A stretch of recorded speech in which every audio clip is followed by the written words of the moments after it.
Every man under my command owes me 100 Nazi scalps. And I want my scalps.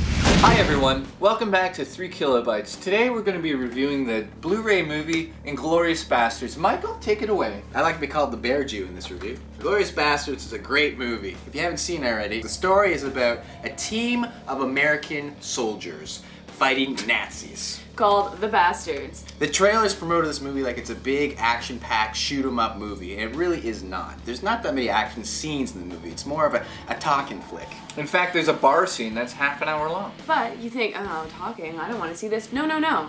The writing is great, as usual. I mean, Tarantino's films, I personally think, have great writing, always.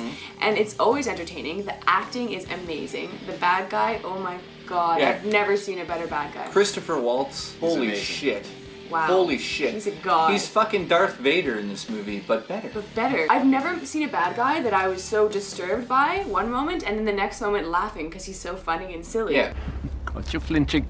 Christopher Waltz's portrayal of the Jew hunter in this is just unbelievable. Bang on. The first 15 minutes of the movie is an homage to The Good, the Bad, and the Ugly. So Christopher Waltz comes with soldiers up to the house, and you're thinking, he's gonna kill everyone in that house. That's what's going on here. This guy's a traitor, something happened, he's after him. And he has a pleasant conversation over milk, and I'm thinking... He's like this charismatic guy. And I'm thinking, he's so amazing, I love this guy. And the Frenchman is scared shitless. You can see that in his eyes, you know, he's forever analyzing, forever trying to figure out what is this guy going doing, on? what's going to happen. Is he going to drink all my milk? Christopher Waltz starts to ask him about some Jewish people, and if he's hiding the Jewish people underneath of the house. He's sitting there, drinking his milk, you're loving him. And all of a sudden, he has this idea, which is well thought ahead of course, to start speaking in English, because he assumes that the Jewish people that are actually under the house hiding won't understand. So he makes sure the Frenchman understands English, and he gets him to basically out the Jewish people that are under the house. The Jewish people have no idea what's going on about them. 2 of the soldiers come in, shoot everyone on the floor, and one of the ladies under there gets away. He actually lets one of them go. He's sick and he's twisted. He's sick and twisted. He could easily kill her, but he loves the hunt. And she's running through the field, she's got blood all over her, and she plays a huge role in this movie.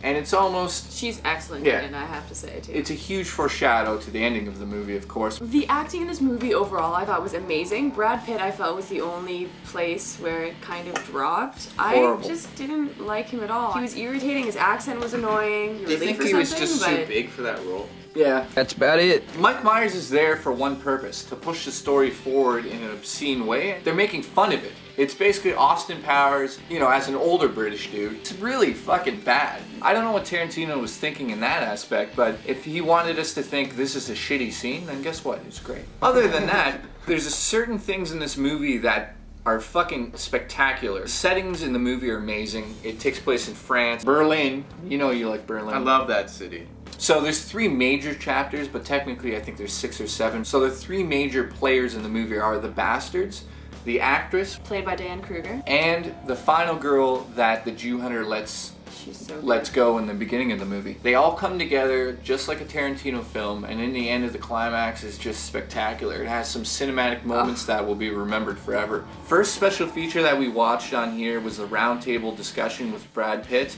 And Quentin Tarantino. The questions were interesting. It was cool to see like the insides of their minds. Again, you get to see how crazy Tarantino is. Apparently he told each of the actors to play it a different way. Brad Pitt, it was going to be a comedy. A Jewish girl that runs away, it was going to be a revenge film. There's some things about the scar on Aldo Ray's neck. You never find out how... You'll never find out. Like you'll never find out what's in the briefcase in Pulp Fiction. Brad Pitt knows how that happened.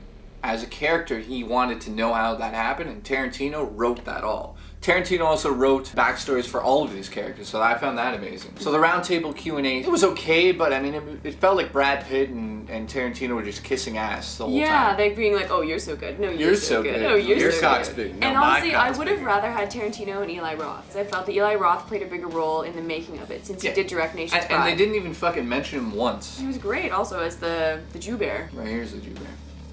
There were some other things on the Blu-ray that were decent. Extended and alternate scenes. So the Full Nation's Pride, which is the film that takes place in the film, which the Nazis are watching in the screening with Hitler. One of the Nazis gets stuck in a clock tower and he's just picking off Jews, and it was like Nazi propaganda.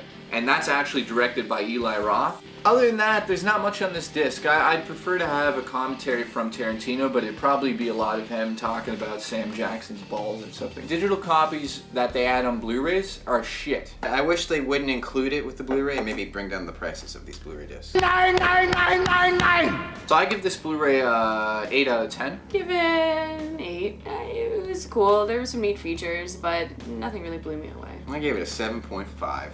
Ooh. As a movie, Inglourious Bastards, loved it. I thought it was very well done. Acting was phenomenal. Script was phenomenal. So check it out. And we're off to hunt some Nazis. Get us some skulls.